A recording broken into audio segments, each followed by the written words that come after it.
અત્યારના વાગી ગયા છે મિત્રો 1:30 ને અમે આવ્યા હતા મેયરમાં મંડળું નથી લાગતા મૂવી જોવા અને મૂવીમાં કાંઈ ખાસ મજા આવી નહીં પણ હવે કે ને પૈસા નાખ્યા તો બેહવું પડે એવું છે બાકી આ મોલ બાકી મિત્રો એક નંબર છે બાકી વ્યૂ એક નંબર છે આમાં જે અડધું બનાવવાનું બાકી છે આ બધા બીજું કાંઈ નહીં મિત્રો થિયેટર જો થિયેટરમાં બેહવાની મજા આવી ગઈ થિયેટર એક નંબર હતું આખો મોલ બહુ ખતરનાક છે મોલ જોઈને જ પૈસા વસૂલ થઈ ગયા આમ તો 100 રૂપિયા અને કમસે કમ 7-8 છોકરા આવ્યા હતા જોવા અને અમારા આ ત્રણ આવ્યા રોહિત ઓલો એક ત્રણ આમ હાલ્યા હવે સિંહ જેવા આ અને આમાં આ બહુ અટક ચાલ્યો છે એસ્કેલેટર પર હાલે ને તો એસ્કેલેટર જ બંધ કરી દીધું બોલ પહેલા હેઠે ઉતરી ગયા ને પછી એને બંધ કરી દીધું બોલ અને આ ડેલો જોજો મારી આટો ખુલ્લી ગયો હા હવે આપણે આવીને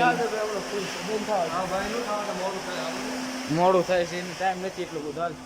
નીકળ્યું ભાઈ બધું સુમસામ થઈ ગયું હું તો 1:30 વાગી ગયો